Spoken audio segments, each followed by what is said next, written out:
So welcome to Raqs Talks. This week we have our very good friend, Adrienne. Hi. Great. As you can see, she's very subtle. It's always. And always serious. Understated. I keep it very, very classy. So those of you who know me know that Adrienne is my belly dance bestie. Mm-hmm. And so we're super excited to have her here. And she is also the best Saidi style dancer in Southern California. Oh, thanks. We will always assert that. You can come at us with that. Yes, Aw, fight yeah. me. We wanted to interview Adrienne because she's a fabulous dancer and a font of knowledge when it comes to especially Saidi. So let's get started. Adrienne, how did you first come to be interested in belly dance? So for me, I was actually having a lot of problems with depression and sort of my body image. And my husband's friend was a ballet dancer named Maria, and she was a dancer here in LA, and he asked her to speak to me. Because obviously it's hard for a man to tell me what to do. That's a weird statement, but okay. And A smart man. It's very hard for a smart man to tell you what to do. Exactly. So he knew he reached out to his friend to help me with some of my body confidence issues, and she's like, "Hey, like belly dancing really helped me a lot. Like feel more comfortable in my body. Like please come to class." And I started going. And then I just started going every week, and I thought it was super fun. It was like a catalyst for like kind of the rest of my life. I think it was just kind of, I came into it just looking to be more comfortable within my own body, personally. And it could have been any dance really, but that was just happened to be the person who was telling about it. She said it really helped her. So I started going to class, and I started gaining more control over my body. It really helped me actually. Who was your first teacher, or who were your first teachers? Yeah, so I think, Maria is a hero, so she was a dancer here. She was living in LA at the time, so she really kind of got me into belly dancing, and then kind of her life changed, so I started going to Saida Albin. So she's a teacher still here in Los Angeles. She is an outstanding instructor, and she's really the teacher, honestly, that got me performing and got me set on the right track, and I'm forever grateful, because you never really know when you're starting at belly dancing whose class you're going into. Like, you don't know if you're going to a travel class or like an AMCA class or an Egyptian class. Like, you don't really know. And I'm forever grateful that I stumbled into Saida's class, because she is an Egyptian style dancer and she knows what she's talking about. So she understands, like, no, that's cultural appropriation, that's like correct Egyptian. She really actually educated me a lot, and I was with her for a long time. And then she was actually one of the teachers that was like, hey, we should study from other teachers too. So she would take her Which all teachers should be doing. All If your teachers. teacher doesn't encourage you to learn from other teachers, walk away. Yeah, There's a problem. You should ask why. there's a problem. This one is my belly dance mama, and for those of you who are new to belly dance, we said this a couple videos ago and can explain it.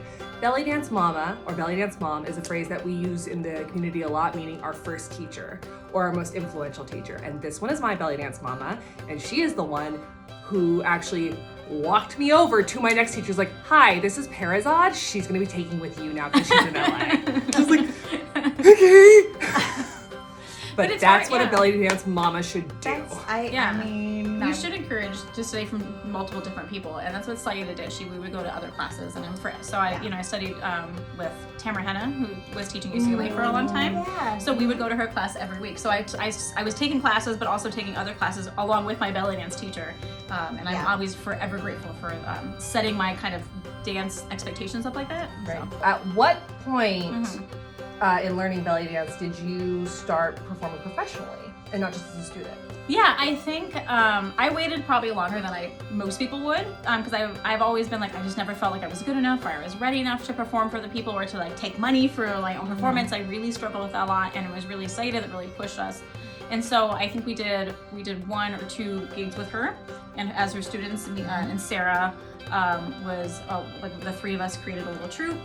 I can't remember the name of the troupe. I'm the worst person. It was Sirens of Sahara. I love that you remember it. I was 100% stalking. Oh my God! We had so much fun, and so so I think she, Saida really pushed us. She's like, we're ready to perform, and then we put like a thing on Gig Masters, your Gig Salad. We got some gigs, and then one of the local dance troupes, so like the working dance troupes here in LA called Roses of the Night, contacted me. They're like, "You want to make some money?" And I was like, "Hey!" So I got hooked up with that dance troupe, and I started working constantly.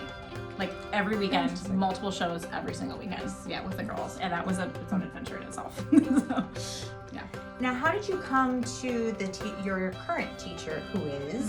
Amanda Rose. So I guess we're gonna get a little sad now. So my grandfather was in like long-term hospice care, and you know, after he was kind of in transitioning on his way out, and so the family, we would take turns, like weeks at a time, going out there to take care of him. You know, you need an advocate at the long-term hospital facility. Right. So while he was sleeping, I was like, well, I should take a dance class while I'm here, you know, because I can't just like stare at him the whole time. It makes him uncomfortable too. So I would visit him, be his advocate, and then Amanda Rose was teaching in Phoenix at that time, so I would pop into her classes, and I would pop into a lot of the teachers' classes out in Phoenix, and that's how I got to know a lot of the girls actually during that time period when I was traveling back and forth to Phoenix a lot to just check on Grandpa. And the first class, I was like, she knows what she's doing. She is completely educated, and also like, you know, a lot of dancers, they're amazing dancers, but they're not good teachers. She is an outstanding instructor. No, she's much more about giving you the building blocks to make your own material than to just hand you like a roadmap, or like an architectural plan. Yeah. Which I really like for me, because it's very important for me as an artist to make my own voice. I'm not interested in just learning other people's choreographies and just doing them. I want to create my own stuff. So that's kind of what makes her a great teacher. And I think too, like, you know, she's really good. I think as a Westerner, like, we crave like structure and like things being broken down. 5, 6, 7, 8. Yeah, we like crave that, and so she's able to kind of take the, you know, Middle Eastern dance is really complex, and she's able to take and break it down, you know, in a way that we can, you know, start approaching it, you know, in a very unique way. So you're saying Middle Eastern dance is complex. How do you think that it differs or is similar to Western dance? Well, it'd be hard because I don't actually have like a training in other dance forms, so I can't be like, well, when I took 15 years of jazz, like I can't, you know. I can. So that's hard for me. I can't really, because I come from a visual art background, not like a dance background. But you know, in talking with other dancers, it's clear that like other dance forms are like, this is the structure, this is the training you go through. But Middle Eastern dance, like the goal is much different. It's to really connect with your audience and kind of take your audience on a journey. The music is, you know, I think the reason people have a hard time with this because the music is actually, I think, some of the most complex music in the world. I agree. Yes. I agree. You know, like, you know, Western music is very like, you know, organized and, you know, kind of predictable a little bit, and, you know, but Middle Eastern music has this, you know, like it has, you know, like, what are these walls? What am I supposed to do with it? Right. You know, and which for me is the beauty and the complexity. Netflix just uploaded a bunch of, I'm gonna mispronounce it, Youssef Chahine, but like one of the major Egyptian directors of like the you know, the golden era of cinema in Egypt. Ooh, I didn't know that. Yes, Yeah. they just uploaded a bunch. So like Cairo Station and Dark Waters, a bunch of his stuff. And it was interesting because my boyfriend, he's not as familiar with belly dance and the culture and everything. And so we're watching this movie from the 1950s, and this music just starts playing, and he was like, oh, so this is just the music they listen to. I thought this was belly dance music, and I had to explain to him, like, no, actually, back in the day, they did not care about the dancer. The musicians were there to play their beautiful music, and the dancers just better keep up. But it was cool for him to actually have that moment of being like, oh, this incredibly complex music that he always thought was for belly dance. Oh, it only existed for dance. Yeah, and you're like, so he thought it was more like, because like when we, especially now when we dance to like Arabic pop, like that's definitely meant to be danced to. But he didn't realize, like, he thought that all of that was made for the purpose of belly dance, as opposed to these are classic pieces that we dance to. But I think a lot of I'm gonna call out, I think a lot of dancers they think that same thing too. I think a lot of dancers just think, oh, this is all music for us to dance to, but it's not. I just think people don't realize that this music that we're dancing to is the background to the music of Arab people's lives. Like, but you know, speaking of, like, you know, people with Western backgrounds, backgrounds in Western dance, you know, a lot of this classical music that we listen to are from ballets. So that is music that was actually designed to be danced to. So I think if you come from a ballet background or something like that, and you've been doing all of these dances for years, like every year you're in the Nutcracker and Swan Lake and what have you. I think it'd be very easy for you to think it's the same way here. Right. This makes me think actually of Roxanne explaining how there's some music that Arabs just listen to. It is not for dancing. Yeah, and you just listen to it, and if you try, and like Western belly dancers will dance to it, and some people won't care, but then there will be other people like, why is she dancing to this? Can I tell a really funny story about that? Because of course Yes. not all Arabs like agree Yes, about what they're you not know, a monolith. Like, they're not a monolith. They're not like it's appropriate dance to this song, but it's not appropriate dance to that song. Like yeah, there's maybe like a majority that'll agree. So I was dancing at a hookah lounge, and they really felt very strongly that only Egyptian shabby was the only appropriate music that you could belly dance to. So one day I know that was their. I mean, they were my clients. And that's what they thought. Nope, nothing. And so though we could do some of that. Like I played off Layla Willa once and I loved it, but they were like, the young people here won't get it. And so they understood that, but they felt that was for something different. But one day I thought I would mix it up and throw some Amir Diab on, and they literally thought I put the wrong playlist on. Went to the back, pulled my music, and were like, oh my god, it was playing Amir Diab. You can't dance to that. And I was like, why? They're like, that's not dancing music. And I was like, oh my god. Yeah. Habibi and Nor, like really? Yeah, and they legitimately thought I put the wrong music on. And they were trying to take care of you. And you're like, yeah, they thought like a mistake had happened, and they were Oh very my concerned gosh. about me. So, and that's the day I learned that like, you know, know your audience. Like know your audience. Like, so I definitely never played Amir Diab there again. You know. Like you in the story about the Lebanese family that you can never perform Shakira for. They did not appreciate that. I mean, literally, the patriarch he had his tips in his front pocket, and he was like this. And then Shakira came on, and he went, Wow. See, yeah. But yeah, that's it's like know your audience, because like they may have found Shakira like really offensive. And somebody Yeah. else might be like, yeah, Shakira. And then, And don't do Turkish music for Greeks or Armenians. please don't. Never. Yeah. Do not. I've heard about that. You know, you work at restaurants long enough, and you come in the next day, and the waiters will just be like, she played Turkish music, and you're like, no. How did you start to do Saidi? Actually, so at that same hookah lounge, I go with them a lot. Actually, the one where Amir Diab is not dance music. Oh. But no, actually, it was like the second night I was there ever. Like, so this is like one of the first gigs I ever had, and they were like, "Where's your stick?" And I was like, "What?" Because I didn't know. You know, when you're when you're starting to gig, you don't know anything. Yeah. And I was like, okay, well, so I definitely made sure to bring it the next time. And because they were like, oh, you can only do they only wanted like Egyptian like shabby music, and they all, even though you don't really, it has a Saidi beat to it, Yeah. they always wanted me to dance with a Saidi stick, and it made the owners like so happy. So I'd always. There you go. So that's kind of how I got into it. Honestly, was like an Egyptian family pushing me to do it. So the owners were Egyptian. The owners were, yeah, they were completely Egyptian. And the mother was she's actually kind of like a mildly famous singer too. Oh, really? Yeah, and so so I would do the Saidi, and they loved it, so that I just got better at it. And then I just was like, oh, I should probably start studying, you know, and like doing research on it, and you know, studying with any teachers that come to town and do it. So that's how I kind of got into it. I was actually pushed into it by an Egyptian family. I think that's how you learn it. You know, it's hard to be a Westerner going into these other cultures, you know, in their restaurants and their venues and their parties. And, you know, like, we don't know everything, you know, when you start. And I still don't know everything. I'm not going to pretend that I know everything. Yeah. And also, like, every family's complicated.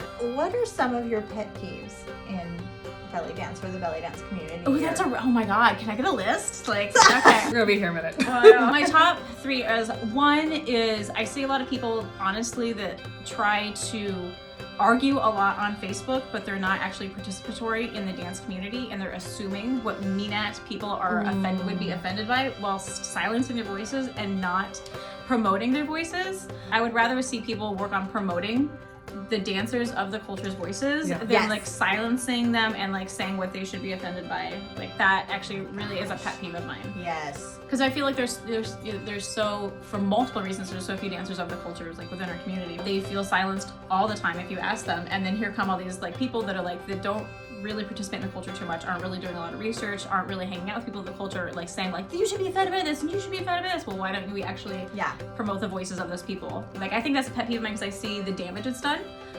Why we don't have a lot of people of the culture in our community, because we chase them away because of situations like that. Okay, second pet peeve, a lighter note, costumes that don't fit. You guys, like. That's what I'm going I'm just through. feeling fat today. I know. These are the only pants that fit me. I'm not talking about like size. I'm just talking about like not properly tailored fitted costumes. Like, like, I mean, trust me, like, I have costumes for that time of the month and not the time of the month, or, you know, when I've got my COVID-19 on or whatever, you know.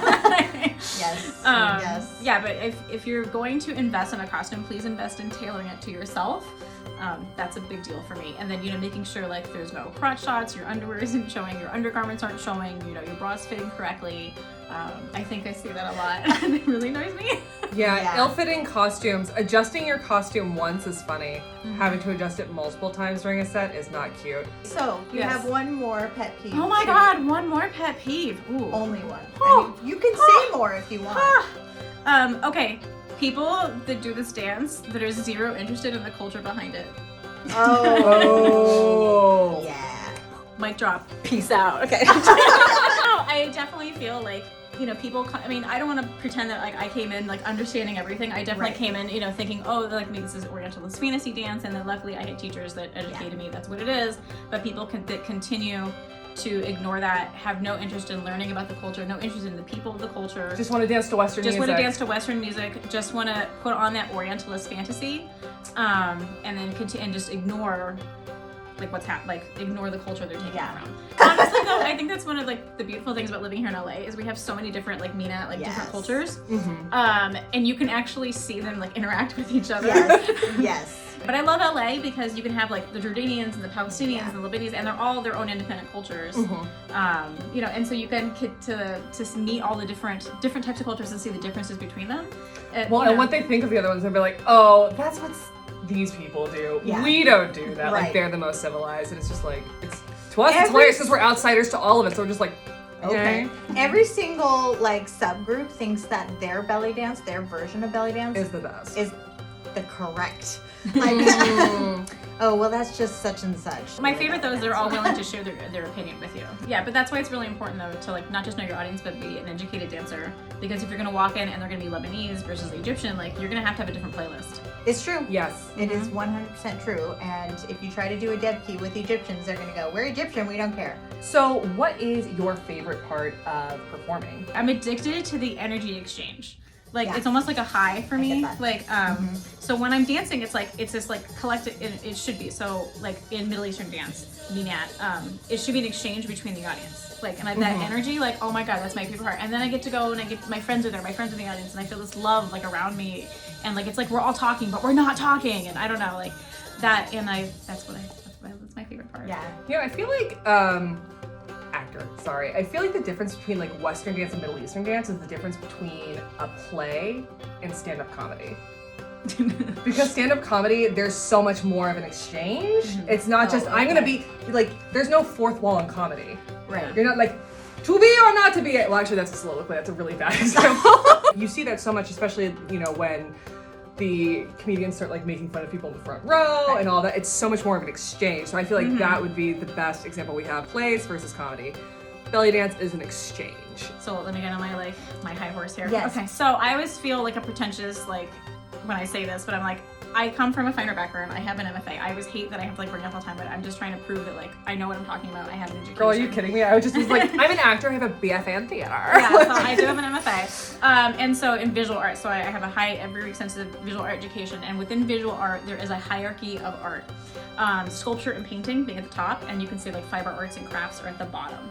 Like what's more valuable, within an art scale. So, so within that fine art world, there is this hierarchy, and kind of one of the things that makes the difference is when you go to a museum, you can't touch the sculpture, you can't touch the painting. It's like, it's so precious, it's on stage. But crafts, like, fiber arts, like you can hold them, you can wear them. Book arts, you can hold them. Crafts is something you interact with. And so it's closer to the people. So my kind of theory has always been the closer to the people, the lower the art is seen. So ballet is, considered one of the higher arts in Western. And what is ballet? You cannot touch it. It is unworldly. It is up there to special. Like you are lucky to be looking at this right now. Right. But belly dance is like, get up and dance with me. Like I'm not better. Like, well, let's do this. And like there's that exchange. And so that for me, that's why I feel like belly dancing is down here, and like they put ballet. Western people put ballet up here because like it's presented that way. But I don't think the answer is like to put Middle Eastern dance on stage and be like, because that takes away what the purpose of it is. The charm of it. The charm, And so, but that's what I love about it. Like, is the what when we look at art and kind of what makes something a high art versus like a lowbrow art is like how interactive it is. But that's my favorite part about it. I think another big reason like belly dancing is seen as lower than like say like ballet is it's a woman expressing her sexuality like with confidence. Yes. Sorry that offends you, but. But yeah, so I, you know, like, and I think for me, but those are my favorite parts about belly dancing. And I think too, that's why a lot of people don't want to learn about the culture or anything. That's what annoys me. I'm going on a rant here, but whatever. But I feel like that's like people try to like whitewash out these parts of belly dancing. You know, they're like, well, we want to make it respectable. So like put on the stage and like, you know, make it like clear and like not have the interaction and like take the sexuality out of it. We want to go back to the whole, you know, what you were talking about with like fine art and the hierarchy with like, you know, sculpture painting here, crafts down here, ballet up here because it's off the stage, it's removed, you know, this down here. I have a lot of friends that are pagan or are into Wicca, witch type of stuff, and there was a really good podcast that I was listening to for a while where she talked about the difference between high magic and low magic. High magic being the stuff with like crazy geometry and like math and numerology and all of this stuff. It's seen as like high magic, so intellectual, but magic that you do with your hands, you know, with like sage, smoke cleansing, and you know, anything that you have to have a sort of physical representation of is being seen as low magic. But the thing was too, is that high magic required an education that only men had access to. And low magic is something that a woman can do. Just, you know, like, I hate that Susan, so I'm going to just grab some mud and some leaves that represent what I want to happen to her hair, or like whatever it was. But because like it was things that women had access to, even without an education, it's considered low magic, and how there's kind of an implicit sexism within magic that way. There's kind of an implicit sexism in fine arts that sculpture and painting that is a whole conversation right there. Versus crafts, the things that women create, women's work. So I think it's kind of that too, because actually all of the if I remember correctly, yes, because ballet, the original positions in the French school of ballet were based off of fencing, which is something that men did. And so ballet, while they had women on the stage, it was choreographed by men, and the men were the ones that started the academies. Whereas belly dance is still something that is very much, even though men dance in it, this is dominated by women. You have sexism, you have racism, totally. Classism, like, you know, I mean, like there's a lot going on into why it's seen as kind of like not as respected as like some of the other arts. There's racism within our community. I mean, as we've been discussing lately. And I, you know, and I think people are outing themselves, but they're, you know. That's the most fun to watch. Trash is taking itself out. I love those meltdowns. You know, but, you know, either, you know, definitely, you know, like, I'm so happy to see the discussion of, like, you know, why is ballet considered, like, the highest of the dance forms when there's dance forms all over the world? Right. You know, why is one better than the other? Why can't they just be different? There's all of these people who are overtly racist, but within our community, I would say there are a lot of people that would consider themselves woke, who have their own racism that they haven't unacknowledged by. Whether it's been pointed out to them or not but they don't recognize it in themselves. And I mean, well, it's the whole thing, like, it's not good enough to not be racist, you have to be anti-racist. And part of being anti-racist is constantly making sure that you're not doing things that are harmful to any marginalized group. No microaggressions. And within the American belly dance community, it's predominantly skinny white women that everyone seems to emulate, instead of like, why are we not learning from the native dancers? But I think we should normalize, like, honestly, like, just looking at our own biases and our own mistakes. I agree. I don't think it should be like, oh my god, I'm not racist because here's the 10 not racist things I did this week. Right. Like, that kind of like really annoys me. Yeah. Who are some of your favorite dancers to watch? Well, I really like, I mean, I know I studied with Amanda Rose, but honestly, she's one of my favorite dancers, like, ever out there. She's awesome. So I feel very, very fortunate that I have access to her as a teacher. So she's one of my favorites, Amanda Rose. I think, I would love to like highlight Chudney Raqs. I know everyone sees Chudney Raqs. She's amazing. Two of my favorite live performances I've ever seen, like, hands down. One is Amani Jabril. Oh my god, Right? Amani, you kill me every time I see you dance. You need a cigarette after watching Like, her. she's such an an experience, like, watching her, and she's Yes. so informative. And then Ahava, her yeah. Fifi right? is on Yeah. point. Like, I mean, like, literally the few times I've been able to, like, so fortunate to see her dance live, it's been like, Yeah. So yeah, Amanda Rose, Chudney, Amani Jabril, and Ahava are probably some of my favorites. Oh, and Vanessa Raqs of Cairo. So she's like, oh my god, I love her Saidi so much, and she's so. What am I supposed to say? What? You're supposed to say her. And then Scheherazade, so I think she's from DC, but then she recently moved. She's in Cairo dancing. She is a wealth of knowledge, and besides just being an incredible dancer as well. Scheherazade, and then and her teacher Fatin. What are your favorite songs to dance to or artists? So I just love like Egyptian classical songs, like honestly, but I'm always trying to find like a version of the song that like not everyone dances to. Yes. A version that's not like I think we all have the 10 belly dance songs everyone should know, but I feel like every belly dancer should know. Right, everyone who's a belly dancer has that CD. Yes. But everyone dances to the version of that song on that CD. Yes. And so I really enjoy finding versions of the songs from like Me live too. recordings. Yes. And so just any of the classics, like I just absolutely love it. And just of course like I've just been on an Kulthum jam, but also Warda did Batwani's Beak, like Warda, so the classics. I was just watching that video last night. Are you stalking me? I was. So what does the future hold for Adrienne on the other side of COVID? On the other side of COVID, I'll be more fabulous, bigger, faster, stronger. I'm actually looking forward to exploring a more visual artistic side to my dance going forward. And so hopefully in the next couple weeks I'll have a new project I've been working on I'll get to put out. I'm excited about that. Where can we find you on social media? Great. Yeah, I'm on Facebook. You can find me under Adrienne Belly Dance, or on Instagram under Adrienne Raqs. And also if you look up Adrienne Belly Dance on YouTube, you can find me on there. And then feel free to message me, follow me. I always like hearing from people, and I like following new dancers as well. So if you follow me, I'll try and follow you back. Thank you for joining us, Adrienne. Thank you for having me. Yay! This was awesome. Yay! And we're going to have some more people that we're interviewing and stuff. Yes, we'll have more videos talking about different subjects, definitely talking about music, makeup, hair, that kind of a thing. So please be sure to like this video and subscribe if you haven't already. And, we're always looking for good ideas. Please, please, please comment below. Tell us what you want to see us talk about on here, either with our guests or without, just when it's Faiza and me. But otherwise, this has been Raqs Talks. We put out new videos every Wednesday. Tune in next time. Masalama!